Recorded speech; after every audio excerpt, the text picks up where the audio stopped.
Loud. Can everybody hear me now? Okay. Welcome to Jmore's Aging Gratefully program. I'm your host, Gary Sine, and I am very happy to do this. I think this is a wonderful event tonight. I'd just like to start with a big thank you to our partners who have made tonight possible. I'm sure you saw all of the activity out in the lobby, their booths, etc. AARP, the American Association of Retired Persons, Agewell Baltimore, an initiative of the Associated Jewish Federation of Baltimore, Clean Cuisine, purveyor of fresh, healthy, quality meals, located right here in Owings Mills, the Gordon Center, obviously, HFAM, Health Facilities Association of Maryland, their president and CEO, Joe DeMattos, will be with us a little later, Johns Hopkins Home Care Group, Maryland Vascular, Dr. Adam Silverman will be one of our guests later. The law offices of Nemphos Brow, good friend of mine, George Nemphos.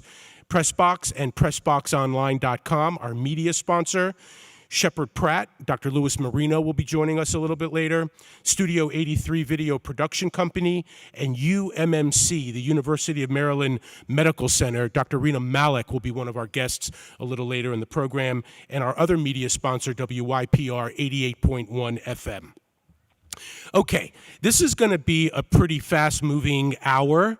You're going to meet a lot of great speakers, medical professionals who will talk about aging gratefully, which is the mindset of making the choice to live life from a place of gratitude rather than dreading the aging process and living it from a place of lament.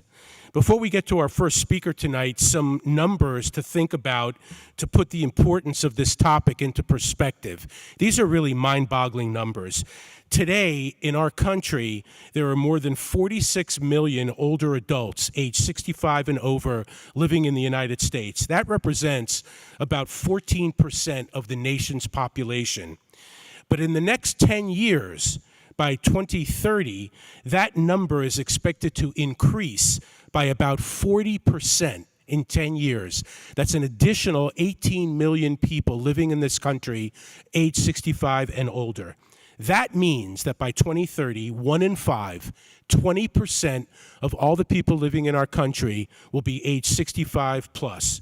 And by 2050, it's a little ways away, 28 years, 90 million people in the U.S. will be 65 plus. That is a 100% increase from where we are today. So the message is the world is on track for a mature population of unprecedented size and significance. And that's a good thing. But are we prepared is the question. We are living longer, but are we living better? Are we living with the right attitudes? Do we have enough information with which to make those longer lasting years good years to live? With that in mind, I'd like to introduce Steph Carideo to talk about what she's seeing in her world.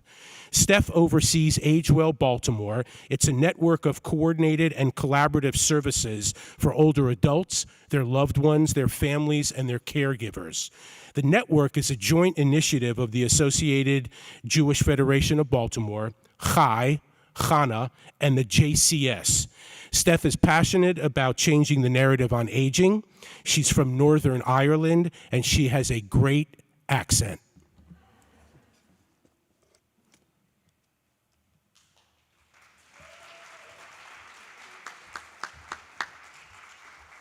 You good? Yeah. Okay.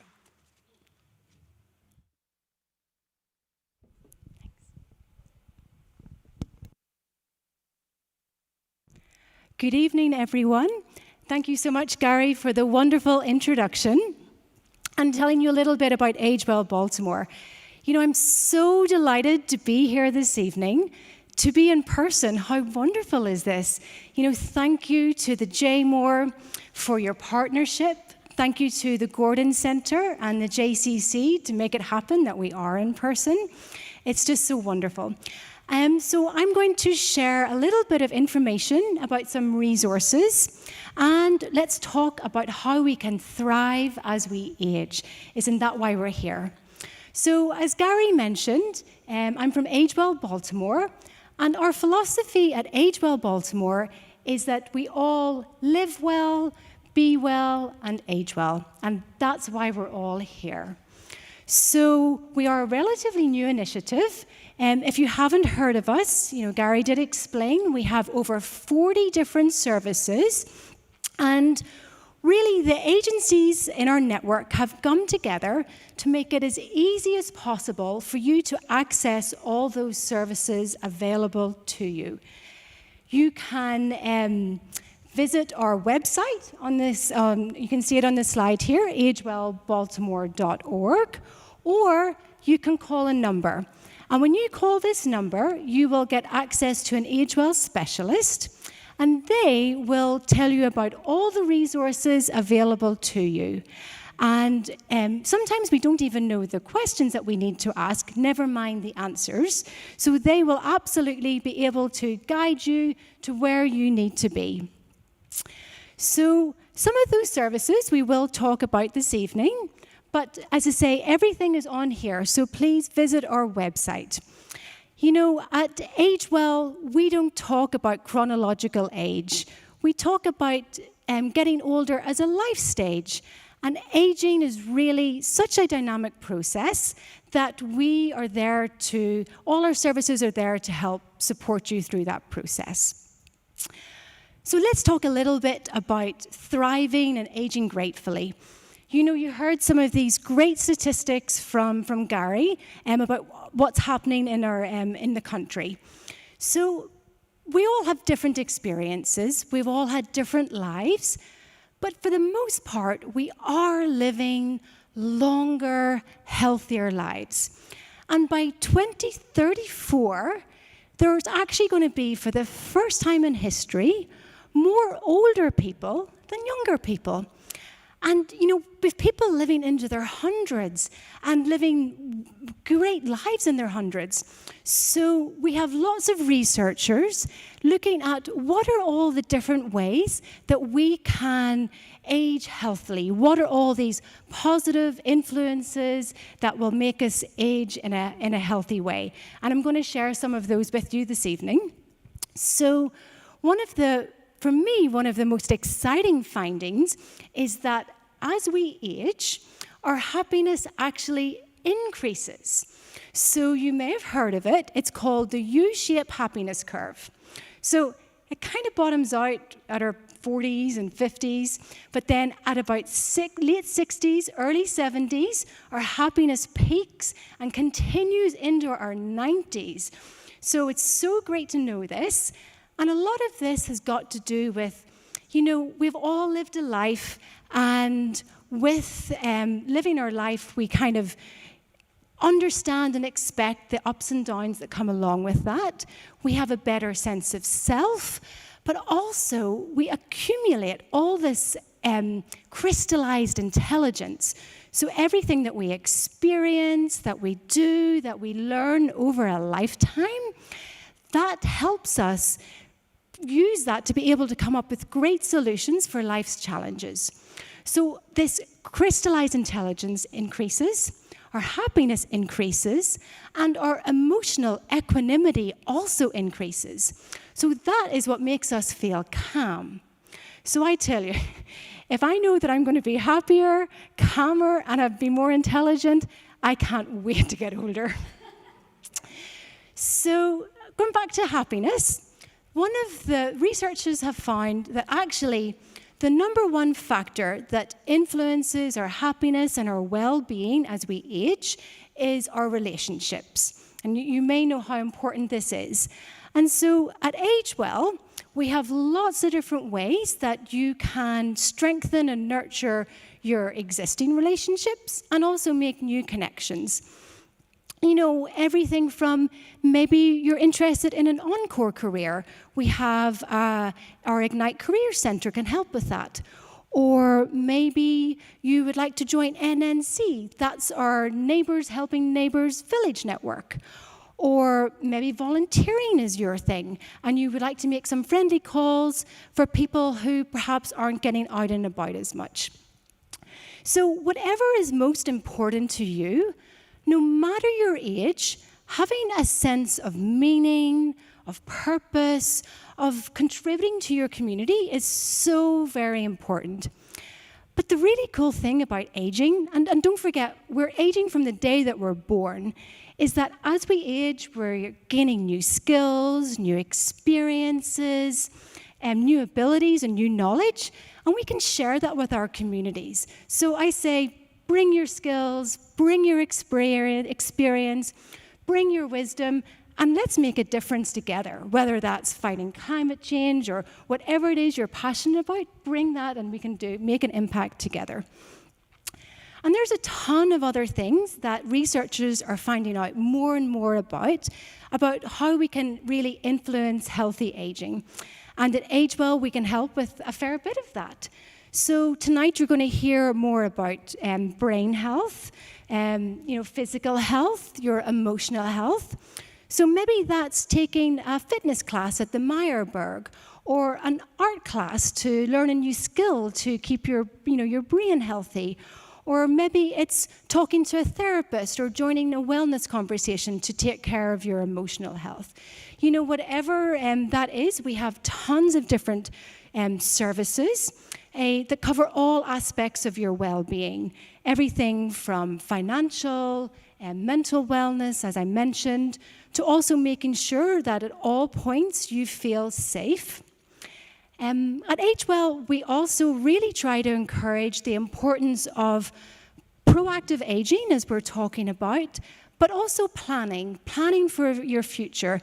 And we have elder care specialists that will help you and your family really think about how you want to age. We really encourage everyone to think about aging with intention, thinking about what it is that you want, so that you can share your wishes, your desires with your loved ones, and really influence how you want your future to be. So there are tons of other resources. That's only just a few of them. But I want to just finish off a little bit alluding to what Gary already mentioned. What is your attitude to aging? What are your beliefs about aging? When you think about aging, do you think about growth and momentum and wisdom and learning and new opportunities? Well, if you don't, you really should. Because there's so much research has been done about how a positive mindset really, really impacts our well-being. And in fact, the latest research out of Yale has told us that we can add up to 7.5 years to our life expectancy if we have a positive perception of growing old. Can you imagine? 7.5 years. I'm told that is more than if you don't smoke and if you lower your cholesterol. 7.5 years is a lot. So, when you think about aging positively, not only does it impact our physical performance, our cognitive abilities, but in fact, it helps us heal from illness faster. It's phenomenal. So I would really challenge you to think about what are those internal beliefs you have about aging? Think about, what does society tell us about aging, that it's a time of decline, of weakness, and question that. And let's really think about aging as a time of growth and opportunity and learning. And let's keep the momentum of our lives going. There's absolutely no reason to stop. Let's age well gratefully together. And that change in mindset, that mindset shift, that's really what's going to let us live longer, happier, and healthier lives. And Agewell is there to give you the tools and the platform to do that. So whatever it means to you to age well, live well, and be well, Agewell is there for you. Give us a call, visit the website, and we'll look forward to hearing from you. So I just want to say thank you so much. It's been a super amazing pleasure to have the opportunity to chat with you. I just want to say thanks to the Russell family and the Stillman Foundation for their support for Agewell. And I really wish you a wonderful rest of the evening and enjoy all the rest of the speakers.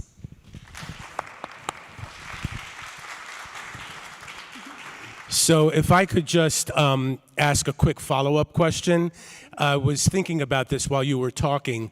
The role of the media in how we perceive ourselves.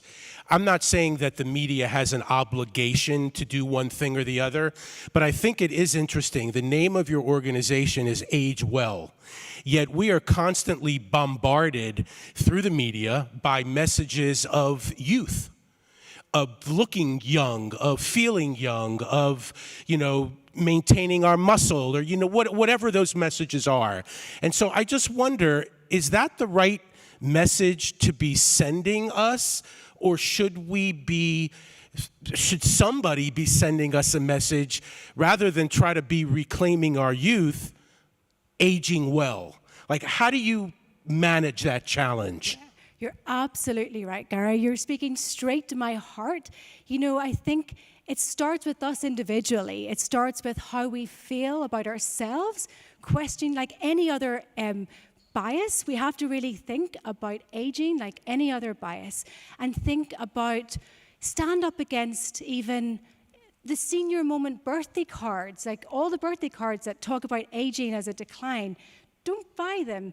When you're thinking about, I was at the American Society on Aging conference last week, and they've actually just partnered with Shutterstock to get really good photos, real photos that really depict what aging is like.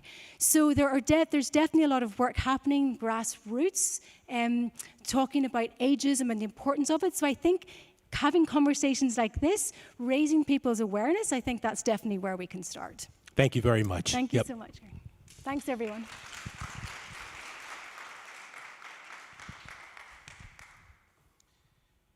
I'd like to bring up Joe DeMattos, President and CEO of HFAM. That's the health facility. By the way, these chairs are comfortable. He's the President and CEO of HFAM, Health Facilities Association of Maryland, the volunteer trade association representing the majority of post-acute and long-term care providers in our great state. Before we start with Joe, a fun fact about Joe. Joe is from Hawaii. Joe, who's over here, is a graduate of the University of Hawaii, and Joe is a past president of the University of Hawaii Alumni Association.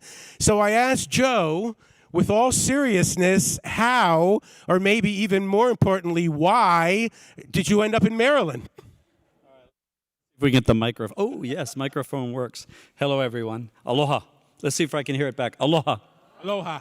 I bet you didn't think you were going to come to the Gordon Center at our JCC and hear Aloha tonight, did you? Yeah. So funny story. I actually came for a 90-day stint in March of 2002, so 20 years ago. I came for a 90-day stint to kick off AARP's campaign to get a drug benefit in Medicare, to get Medicare Part D. And the 3-month stint led to entire part of 2002. And we were, those of you, how many of you out there have Medicare Part D and now have a drug plan because of Medicare Part D? Like a lot of folks, a lot of folks, along with millions of others. We didn't pass the law until 2003, the Medicare Modernization Act. And by that time, somebody had introduced me to this incredibly charming and confident and incredible woman in Pikesville.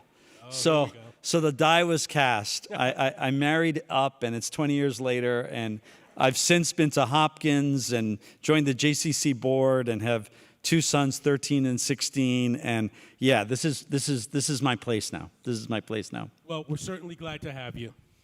Thank you. Am I working here? Can you guys hear me? Okay, good.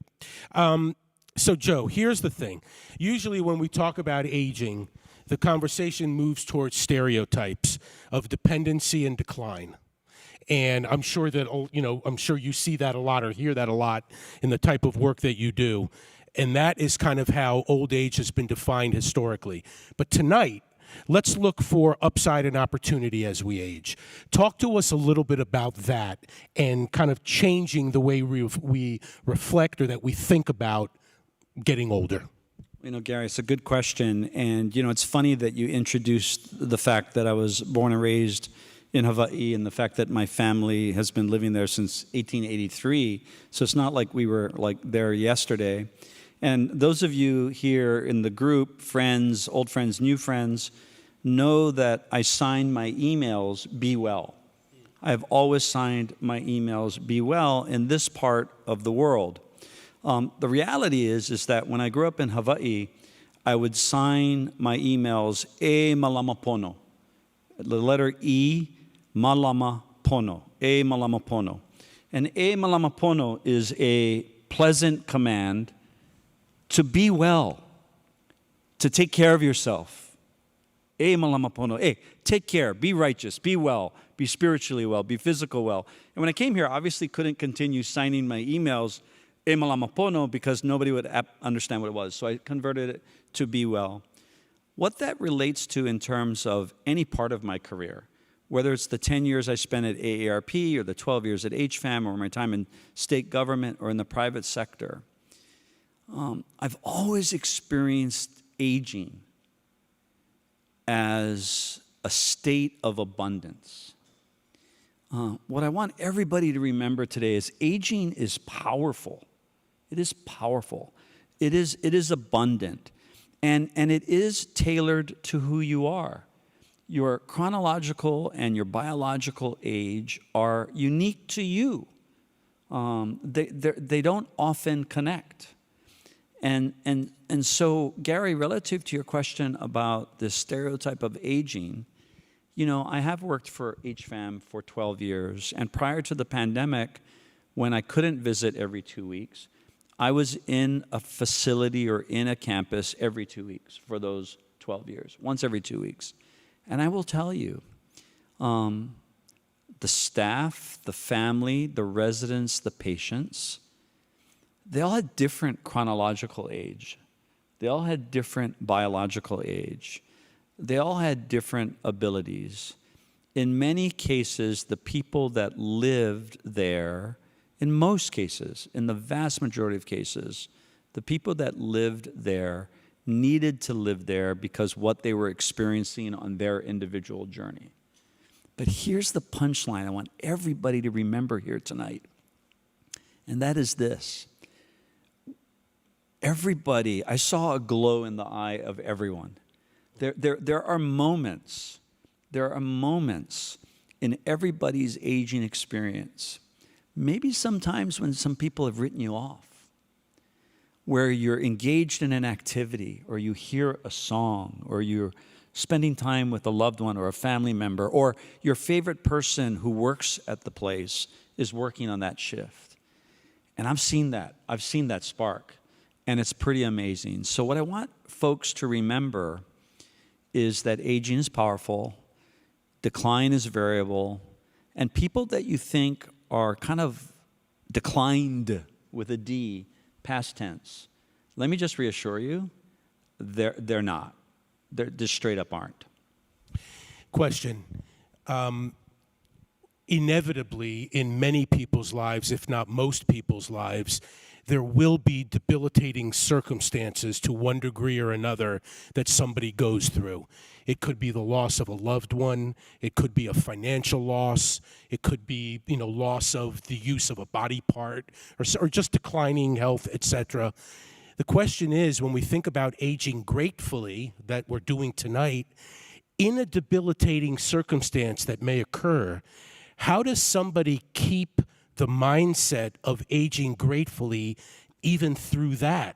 They may have never experienced something like that at all in their lives until they age, and so therefore you may never have experience with dealing with something like that. That's a really insightful question. Thank you for bringing it. The first thing I'd say is I can't speak to everybody's experience, right? I can only speak to my experience and what I've observed in my life. That's the first thing that's really important.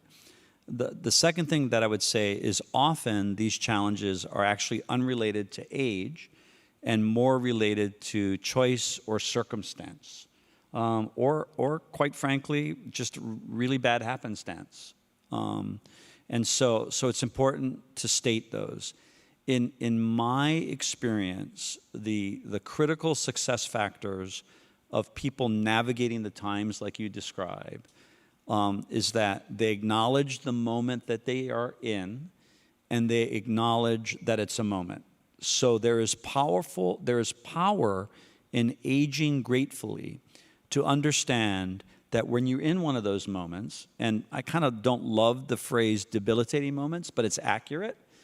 When you're in one of those moments, one of the critical success factors that I've observed people using to age gratefully is to realize it's a moment, and to get over the hump that it's a really crappy moment, but it's a moment. The second success factor that I've observed in my life is that there's somebody you can speak to, formally or informally. So much of aging gratefully has to do with speaking, even self-talk, speaking with yourself and listing what your wishes are and aren't. And if you're fortunate enough to have a loved one in your life, a partner, a spouse, to have that discussion. And if you're fortunate enough to have kids or grandkids or extended family or a dear friend, second critical success factor is understanding through self-talk and the speaking with others that communication and engagement and working it through is key. And then there's a third success factor. There is this sort of light bulb that goes off. All of us have experienced it, and most often it's not age-related. It's a debilitating moment related. We have that moment where we realize that it is a moment, and we realize that from the inability in that moment has grown an ability. And so those three success factors in this notion of in that moment of debility that you ask about is acknowledging it, acknowledging that it's a moment, communicating about that moment, even if it's just self-talk, but hopefully with an extended community, and then really staying in that moment of pause to realize, hey, wait, this inability at this moment has created a new ability. And so that's been my experience in my life, and that I've experienced in some fairly tragic moments, but also what I've observed throughout my career. Can you say that Hawaii greeting again that you were saying before? It's e malama pono. So quick Hawaii, olelo Hawaii lesson. So first thing you can take away from this is the word Hawaiian is actually not a word in olelo Hawaii. It's an English word. There is no word Hawaiian in the native language of Hawaii. The easiest way to say I am Hawaiian is he Hawaii au. But e malama pono, the letter E pronounced A, is a command. Malama is M-A with a line over the A, and pono is righteous. So it's a command to be righteous, to be well. E malama pono. So it turns out that Steph Carideo isn't the only one that has a great accent, by the way. Final question before we let you go. Because of your work with skilled nursing facilities, long-term care facilities, et cetera, and COVID, obviously, what is the condition? And we have over 400 of these types of facilities, by the way, in the state of Maryland. What is the condition of the industry right now? Thank you so much for asking. So let me give you just sort of a brief chronological snapshot. So we actually have 225 skilled nursing and rehab centers in Maryland. We actively track as a state on the assisted living campuses of 10 campuses or 10 beds or more. So there are several hundreds of those. So our battle against COVID, throughout it, we've been learning as we go.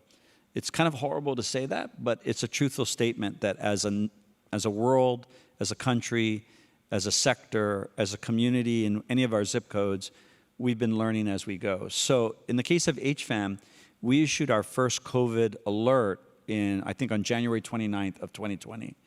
And we were talking with our colleagues in Kirkland, Washington in February of 2020. And we were with Governor Hogan in March on the day that he declared the emergency and in the week after he declared the emergency. And I will tell you something that's really ironic, and I say this with pride and not to call anybody out, but if you were to go back and look at pictures of us planning with Governor Hogan in the second week of March, we're all in a small conference room. There's 8 or 10 of us. Nobody's wearing masks, right? Because we didn't know what we didn't know at that moment in the crisis. What we knew at that time about COVID, which turned out not to be true in late March, early April, was about half the cases are asymptomatic, right? So we were still dealing with COVID in the first week of March in the world and in the country and in Maryland as a disease that we could track, a virus we could track based on your symptoms. And tragically, we didn't find out that was the case until late March, early April. So in late March and early April, pretty much with very few exceptions, pretty much every skilled nursing rehab center and many, many of the assisted living campuses had some exposure to COVID by April of 2020. People remember that initial surge, but actually the later surge in December 2020 to April 2021 was actually a worse and more deadly surge. We had the first vaccines in the arms of Marylanders, first place in nursing homes on December 23rd, 2020. I share that because vaccines work.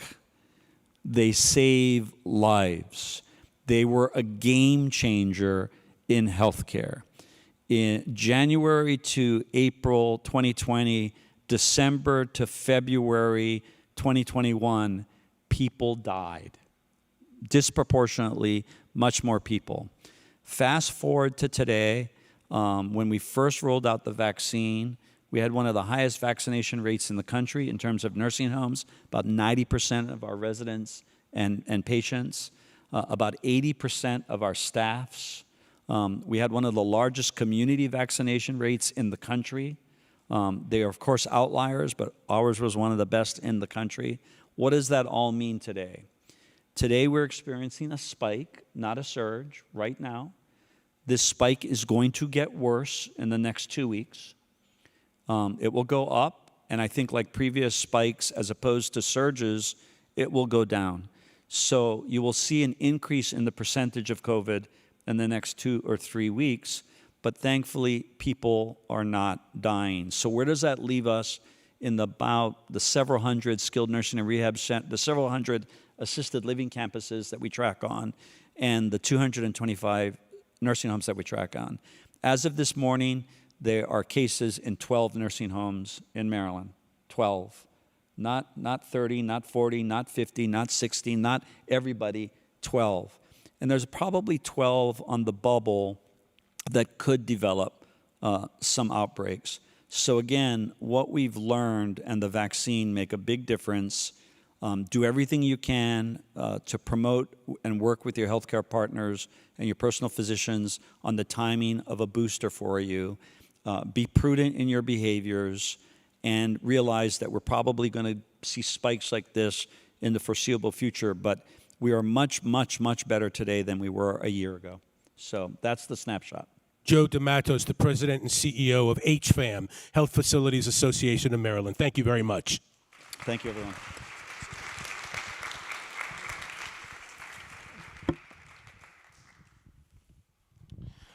All right, now I got to find my place. Here we go. 3 types of aging. We've got biological aging, psychological aging, and social aging. I bring that up because I'm going to move over to the 4 chairs that you see to my left, your right, and we're going to have, with 3 very renowned physicians, a conversation in and of about all of those types of aging. So at this time, I'd like to introduce Dr. Rena Malik is a urogynecologist and assistant professor of surgery at the University of Maryland School of Medicine and director of female pelvic medicine and reconstructive surgery division of urology. Dr. Malik, please join us here on the stage. Also, I'd like to introduce, thank you. Also, I'd like to introduce Dr. Adam Silverman, the Wound Care Medical Director for MVS Wound Care and Hyperbarics at Maryland Vascular. Dr. Silverman is the current president of the Maryland Board of Pediatric Medical Examiners. Welcome to Dr. Silverman. And last but not least, I'd like to introduce Dr. Louis J. Marino, Chief of Medical Staff and Medical Director of Geriatric Services at Sheppard Pratt. So Dr. Marino, come on up and I'll join you.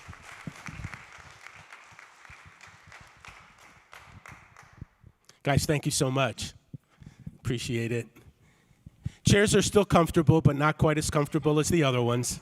Just FYI. That's okay. We'll deal. Wait, we're aging gratefully, right? So we're grateful. Dr. Malik, I'd like to start with you. I talked about the three different types of aging, biological, psychological, and social.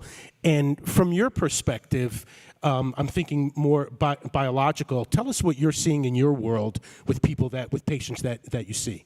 Yeah, so I'm a urologist and a urogynecologist, so I take care of both men and women with quality of life issues like urinary incontinence, issues with sexual function, issues with enlarged prostate, those sorts of things, prolapse. And so in my field, I would say it's kind of social and biological. So we're seeing a lot of people who these sorts of things become kind of thrown under the rug because they have other issues or other things they want to focus on. And I think that the biggest thing that you'll see in my field is that a lot of people will accept these as normal consequences of aging, when in reality, they're not really normal. And we have so many tools at our disposal to help you age gratefully and not have to deal with issues of urination, sexual dysfunction, these sorts of things that come up. And so I think that's really, and those both have biological and social consequences, right? They're due to aging to some degree, but then they have really tremendous impacts on your quality of life, whether it's lack of sleep or not being able to go outside because you need to know where all the bathrooms are, and those sorts of things can become really detrimental. And I think that the key is that we have these things that can really help. So when patients come to see you for the first time, do you have to counsel them? Like, what type of mental condition are they in about what they think they face? Well, it can be really stressful, and I think a lot of people wait a little bit too long, and they're stressed, and they're upset, and they're tired of living with whatever disease condition they've been living with for so long, because as I mentioned, it's quality of life, so people automatically think it's not as important as my brain or my heart or my other organs. But ultimately it has a very distressing impact on a lot of people, and so they really want to find solutions for these problems. I want to turn it over to Dr. Silverman real quick. Adam Silverman, you deal with the wounds below the knee, I think is how you termed it when we had our conversation. Most patients you see are diabetic, which was interesting to me. You know a lot more about this than I do, obviously. What's the connection there, wounds below the knee and diabetics? Well, for my patients, my diabetic patients, a big symptom of diabetes, or uncontrolled diabetics, I should say, is something called peripheral neuropathy, which is a loss of sensation and starts with the toes and kind of works its way up from the toes to the middle of the foot to the heel and even up the leg. So if that develops in a patient, you are unable to determine a lot of things sensory-wise. So you can't feel if you step on something sharp, or if there's something in your shoe, or if your bath water is too hot or too cold, or if the air around you is too cold. So if that happens and there is increased pressure to a certain area of your foot or your leg, the skin will eventually break down. And those patients don't necessarily know that's happening because they can't feel it, which to us is kind of weird because we feel everything. But I mean, literally, I've had patients who have had a coin in their shoe for months and had no idea, and they come in the office and the imprint of the coin is in the bottom of their foot and then through the skin, and they now have a wound from it. Or someone's working in construction and they step on a nail and it goes through their boot and through their sock and through their foot, and they have no clue that it even happened until they take it off and they see there's blood. So those patients come into my office and they happen to be diabetic, but it's more of the lack of sensation, lack of feeling, and then something bad, some kind of trauma happens, and then I see kind of the sequela of that, whether it's a wound or a fracture, injury to the foot. So we often hear that two ways, and we're talking about aging gratefully, obviously, but two ways to age gratefully as well as gracefully is diet and exercise. And when we it seems like so obviously, right in front of our noses, right in front of our faces to say that. But doctor, we had a conversation about a week ago, and you said that, I mean, that probably is the number one and number two things in terms of maintaining a lifestyle so that when you hit a certain age or you think you have a certain thing, that it can be prevented or at least slowed down. Patients all the time ask me how can they help their diabetes? How can they get healthier? How can they prevent things from happening to them as they get older or as they're being more active? And diet and exercise are two of the simplest things that you can do in order to not only control if you are diabetic, but to control your diabetes, but to help prevent from becoming diabetic. So good diet, lots of exercise. Patients don't want to be on a lot of medication for their diabetes, or their goal is to get off of the medications. Say they become diabetic and they have elevated blood sugars and the doctor tells them they need to be on certain medications, but they don't like taking pills or they don't like giving themselves needles, or so, and they say, you know, how do I get off this medication? And their goal is to get off of their medication, and they start an exercise program, they go on a good diet, and then all of a sudden their blood sugars come way down and they don't have to take that medication anymore. And as they get older and they find this routine that they're in and they continue it and they see how well they're doing, they are kind of aging gratefully. Sounds good. Dr. Louis Marino, Chief of Medical Staff, Medical Director of Geriatric Services at Sheppard Pratt. I talked about how the stereotype is of the decline of people as we age, yet Sheppard Pratt views aging differently. You view it in a positive light. So talk a little bit about that for us. I'd be happy to.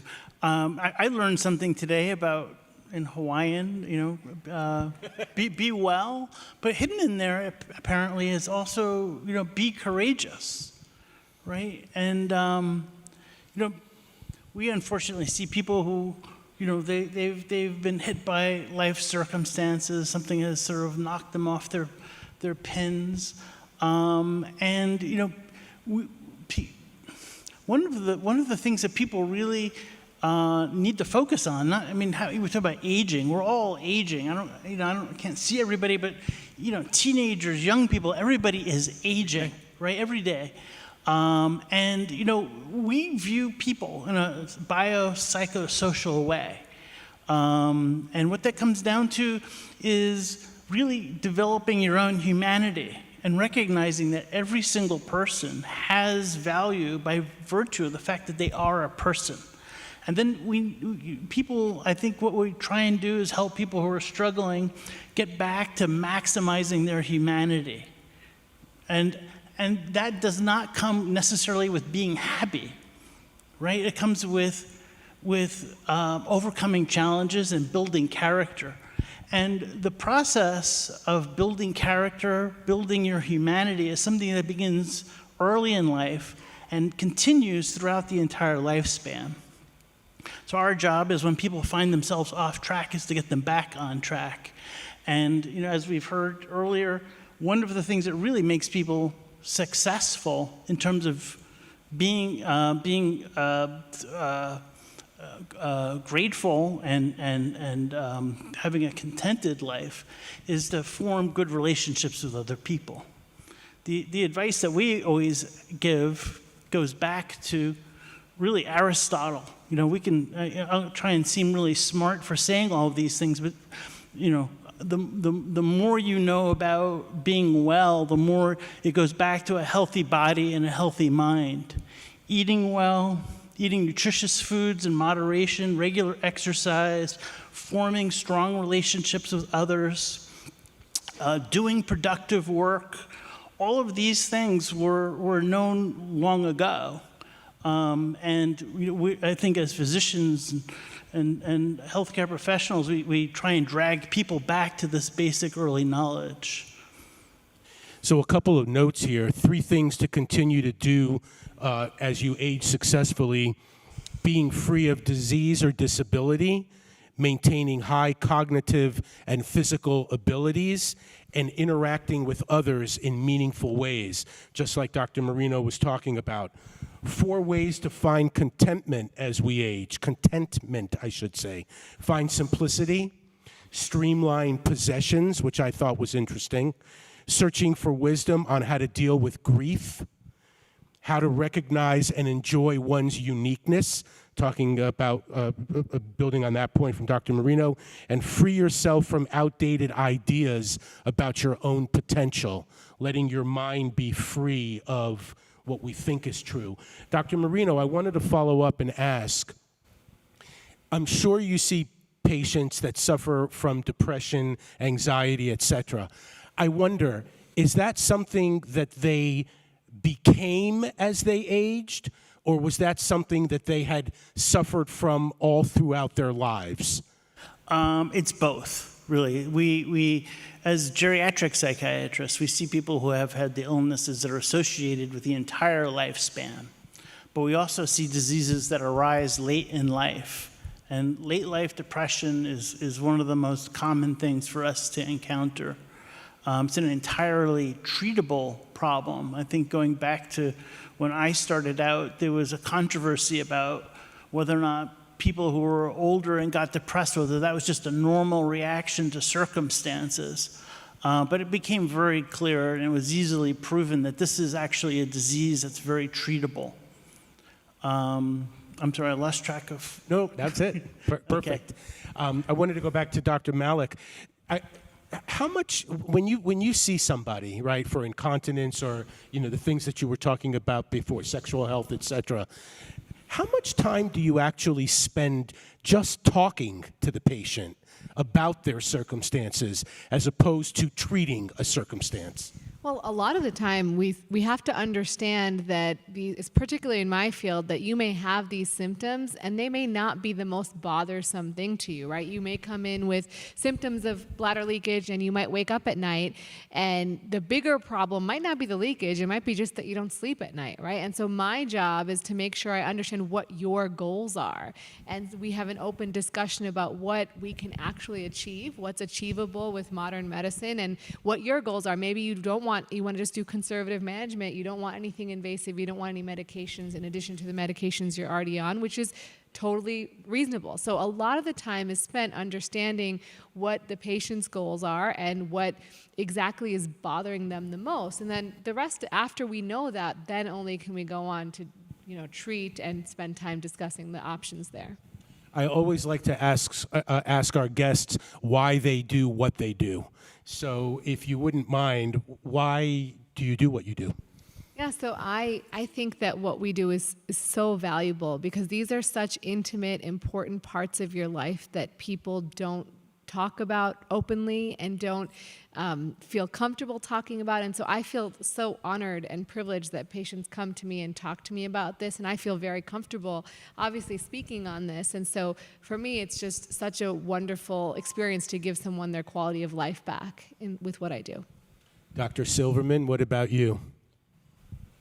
So there's probably two parts to this. One, my podiatry practice, where I have patients that come in that have bunions or hammer toes or heel pain or sports injuries or just need their nails cut. And it just is a good feeling to make those patients feel better when they leave the office. So they come in pain, and I try and, not always, but if I can send them out of the office at least with less pain, then that makes me feel better. But from the wound care standpoint, the biggest thing for wound care is a very fulfilling specialty for me, I think, especially the patients that come in and they've had a wound for 2 years, or they've been told they need their leg amputated because they have a wound that doesn't heal, or maybe they have a problem with the toe that needs to be amputated but not their whole foot, and someone wanted to take their whole foot off. So when those patients come in and I can reassure them that doesn't have to happen right now, or we're going to do things and we're going to save as much of your foot or your leg or your toes or whatever as we can, or we're going to get this wound healed that you've had for 2 years, but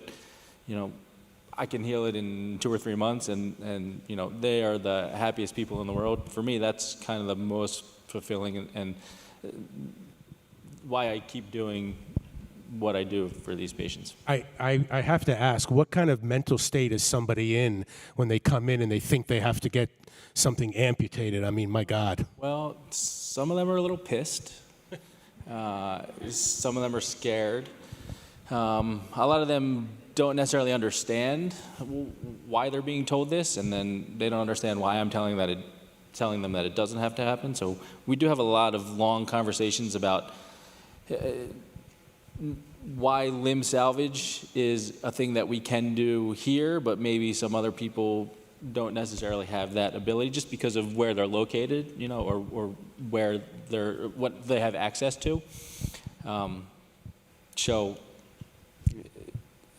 it's hard sometimes to talk to some of these patients, and sometimes when I do have to tell the patient that they do need an amputation, that's an even harder conversation. But the patients, when you tell them that, they don't need to have their leg cut off because they have a little wound on their toe, they get really excited and really happy, and then they want to keep seeing me for a long time. And I can imagine. Dr. Marino, why do you do what you do? I think it's because people are important. Again, our humanity and our character is built by facing challenges, and some of the biggest challenges occur in the elderly. To me, it's tragic when somebody is suddenly off track after having had decades of growth and development. The time becomes shorter, and there's a real urgency in my mind to try and help people get back on track, regain their self-esteem, and put them back to work. The elderly have work to do in their families, have work to do in their community, and it's critical to me that they've restored that function. Sounds good. Now, if anybody has a question for any of these doctors, please let us know. It's a little difficult for me to see if you raise your hand, but if you stand up, I think we would be able to see that. So if anybody does have a question or just wants to blurt a question out even at that point, please feel free to do that. I know the first one is always the most difficult one, and maybe there will be none at all. Oh, the lights. Okay, that's good. So now it's a little bit easier to see. If anybody has a question, that would be great. If not, I've got a couple more things that I could ask. There is a question here in front. Yes. Question for Dr. Malik. What can somebody do now to prevent, bladder issues? I mean, do you think Kegels are the answer? There must be other things. So the question is, what can somebody do now to prevent bladder issues or things of that nature that Dr. Malik sees? Yeah, so there's a lot of things I think people don't realize that they're doing that are actually harming their bladder. So one is holding your bladder for a long period of time. So it's okay once in a while, right? If you're driving on a long trip and you got to hold it. But if you make a habit of it, like I see many doctors, nurses, teachers, those sorts of people who've spent their whole lives holding their bladder, and then they really do develop bladder dysfunction moving forward. And then similarly, you shouldn't make a habit of going just in case. So those things can all kind of cause problems with your brain and bladder connection. And then you mentioned Kegels are the answer. Well, not necessarily for everybody. So Kegels are an exercise that you do to help strengthen your pelvic floor, and they can be useful if you're having leakage that occurs with coughing, sneezing, exercise. But for some people, they can actually be harmful because a lot of people don't know how to do them correctly. And so if you're not sure, talk to your doctor, come see a urologist, a gynecologist, someone with some expertise who can tell you if this is right for you and if it's actually going to benefit you or potentially cause harm. Just a follow-up real quick. When you say don't always go just in case, I think we all do that probably, right? Like you're forcing it? Like you don't need to go then? Right. Like you want to have a balance. You don't want to hold your bladder all day, but you also don't want to go like every hour just because you have to, because then your brain starts thinking, oh, that's all your bladder can hold, and then you start going more frequently. I think there was another, yes, sir. I hear on television these drugs or medicines that help improve your memory, like Prevagen. What do you think about that? Is that true, or is it just making things up? Okay, so Dr. Marino, what do you think about that?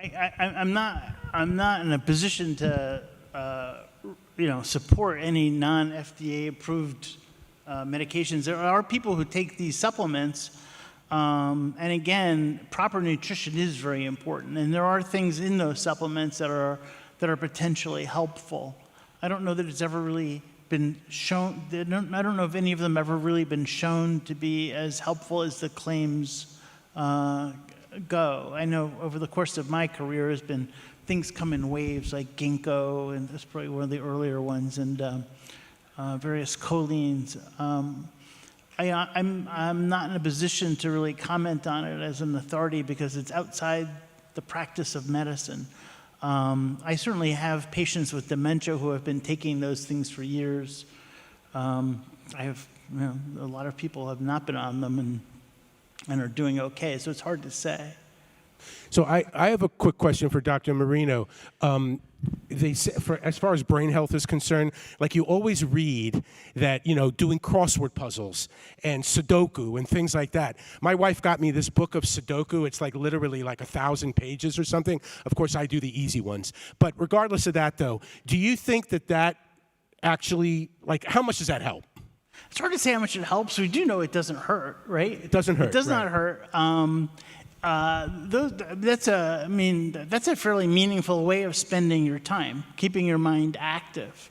And one of the things that people get, we heard earlier about crystallized cognitive functioning.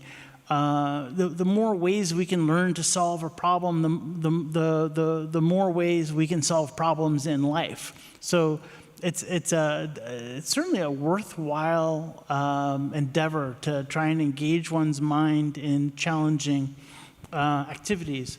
And I know a lot of young people are sort of hooked onto TikTok or something because of the dopamine pulses. Right. But at the same time, solving those problems will do that same thing for you. So it's rewarding, it's challenging, and it is meaningful. On the prevention front, Dr. Silverman, is diabetes preventable? What would you say about that, and what would you advise?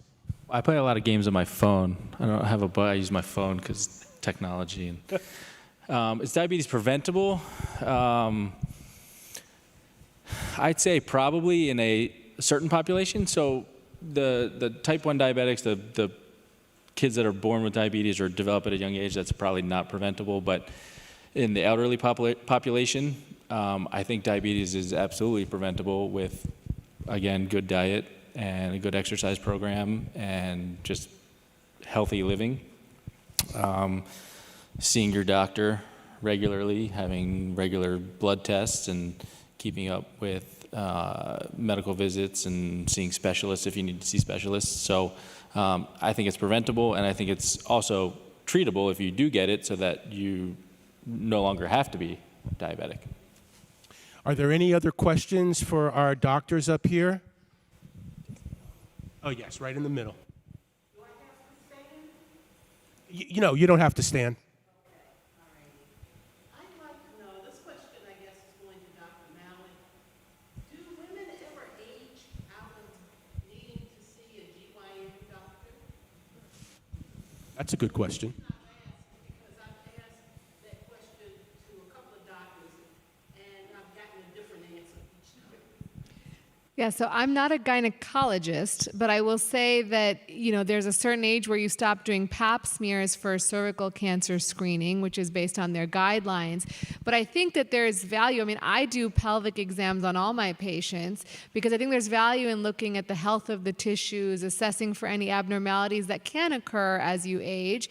And so while you may not necessarily have to for a specific cancer screening like you did when you were younger, I think there's still value in seeing someone and having that area examined and assessing your symptoms. If you are having any bothersome symptoms related to the skin around there or anything like that. Yes. I've heard the word mentioned, a good diet, several times. And I know you may not have time to go really deep into it, but what do you consider a good diet? Or what are some of the things that we definitely should not eat? Right, so that's a good question. What is considered a good diet? We see all these different programs, right? I mean, what is the definition of that? You want me to answer? Try it. Well, for diabetes, or to prevent diabetes, you want to have a low carbohydrate, low sugar diet. Lots of protein, especially for wound healing. We try and get our patients to have a lot of protein. That helps for wound healing. It also is good for your health in general. A balance, you don't want to have a super high caloric intake. You want to make sure that if you are taking in a lot of calories, you're burning a lot of calories. So that's where the exercise comes in. You don't necessarily have to eat perfectly if you're an active person and you're burning a lot of calories, but if you're not, then you want to try and keep the calorie count down. Again, low sugars, low carbohydrates, high protein diets. I don't necessarily know all the fad diets that are out there. Patients come in and tell me they're doing this diet, they're doing that diet, or they're intermittent fasting, or ketos, or I think it's whatever is right for you and whatever makes you feel healthy while eating good foods and trying to stay away from junk foods and sugars and candies and sugary drinks, all the stuff that's going to produce higher fat concentrations. And Do you think that, and I don't know the answer to this, and I don't know who knows it, but do you think that it's true in general that as people age and probably do less physical activity than they used to, that they should be eating less? Does that make sense? I don't know that's necessarily eating less. It's probably eating, I was having a discussion outside before when I was in college. I used to order a medium pepperoni pizza from Pizza Hut and then order breadsticks, and I'd eat it in 20 minutes and not gain a pound. But I was 18 years old, 19 years old in college and running around, walking 20 minutes to class. And so it didn't necessarily matter what I was eating then, but as I've gotten older, there's no way I'm doing that now. I don't even think I could do it now, but I think as we get older, our diet should change, our metabolism changes, and the way our body breaks things down changes, and our activity levels probably are going to change as we get older and have different responsibilities. So, I think it does change, and you just have to kind of, again, whatever works for you. I've had patients, diabetic patients, shift work is really bad for diabetic patients, especially the ones that are doing the night shift. So I'm not necessarily a diabetic counselor or a nutrition counselor, but we try and have discussions with those patients and try and get them, because sometimes their shifts will change. Sometimes they'll be on the day shift. So nurses do it too. Sometimes they're on the night shift, and nurses' diets are horrible when they're on night shift. So it's kind of something that you have to figure out as you go along sometimes and do what works, but make sure you're also active enough that you're burning some of those calories off if you're going to cheat. Or around the holidays, diabetics always cheat. So don't get an A1C after the holidays. It's not going to be good. Not specifically on the aging thing, but I think as far as diets go, when I've talked to my cardiology colleagues, they say to avoid anything that comes from a box, right? Try to not eat processed foods, eat more plants, eat more fruits, and try to limit red meats. And carbs, complex carbs are okay, whereas, those white carbs like white rice and, white pasta are not as good for you. So I think those are really the things to look for. And the most studied diet is the Mediterranean diet, which has olive oil and nuts and fish. And that's the most studied diet in cardiovascular literature. So that's probably the one that you want to look for if you're trying to go for a healthy diet. I think we have time for one more question. Yeah. Okay, well, it's for two people. So I'm wondering if it's an inevitability as we get older that you're going to have bladder issues or control. Like, is that pretty much something you have to plan on? Or are there people who are in their 80s and 90s that have perfect bladder control? And then the other part of this is for Dr. Silverman, and that is the same thing about thinning skin and like being very careful about getting banged up and bruising. You didn't want me to answer the bladder question? You didn't want me to answer the bladder? Okay, all right. For you, Dr. Silverman. So as far as the bladder, our bladders do change as we age. The only inevitability is that your body will start making more urine at night. So the only inevitability is that you will wake up once at night after the age of about 55 or so. So everyone's going to wake up once at night. That's considered normal. Not that it's not bothersome, but there's not much we can do to reduce the amount of urine you're going to make at night. Everything else that you hear about, like you're going to end up in Depends or whatever, that's not an inevitability. And so if you start having leakage, you start having problems that are bothersome, please talk to your primary doctor, come see a urologist. We're absolutely happy, more than happy to help you. Now you're up, Dr. Silverman.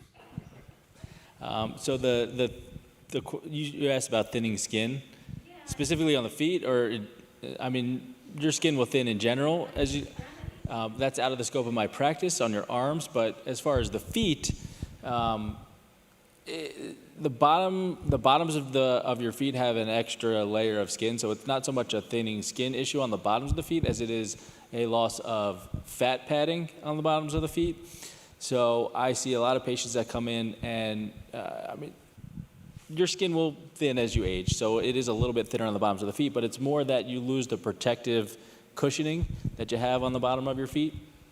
There's fat pads under the ball of your foot, there's fat pads under your heel, and as you age, those fat pads tend to either displace, so they move like towards your toes, or they move to the middle of your foot just from wear and tear being on your feet, or they thin out. And then patients will always tell me, well, I have plenty of fat other places. Can you transfer it to my bottoms of my feet? And I said, yes, but I don't know if you can afford it. So that's probably the biggest issue with aging and the skin on the bottoms of the feet is you don't have that same protection. And this is not necessarily for diabetics. This is for any patient that comes in. So if your skin or if you're losing some of that protective fat padding underneath there, and you notice a bump on the bottom of your foot, that's probably a bone that's actually more prominent underneath the bottom of your foot because you don't have that fat pad layer that's kind of the buffer in between your bones and the skin.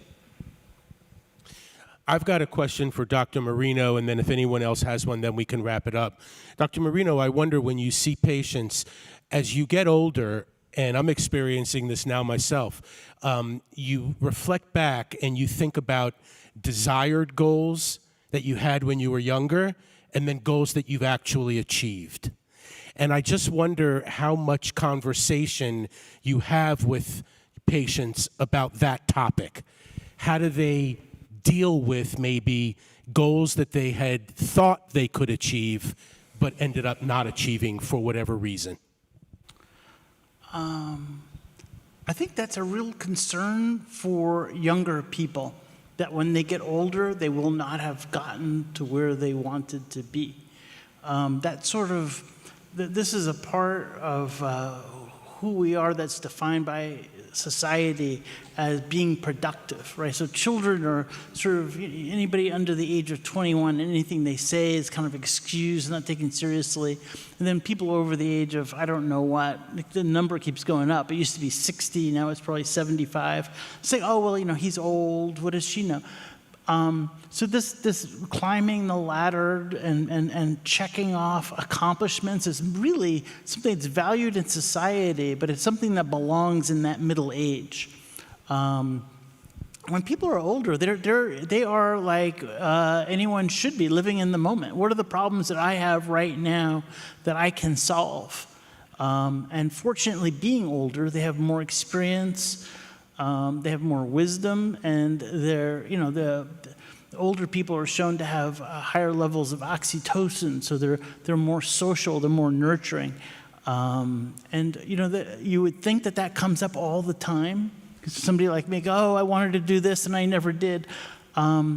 It's not as much of a problem as one would think, and it's part of our sort of middle-age mindset that we have to accomplish. People are generally living in the moment and dealing with the problems of the moment. Good to know. I think that's going to wrap it up. Was there a question there? Yeah, okay.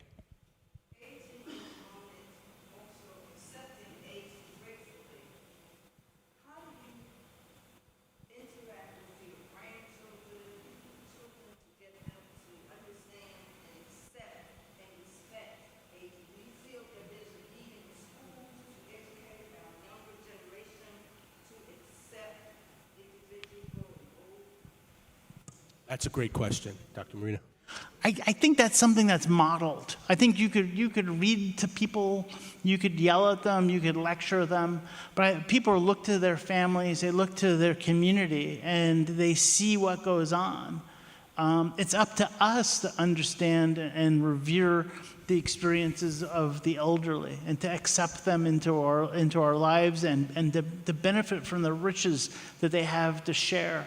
If children see that happening, that's just how they grew up.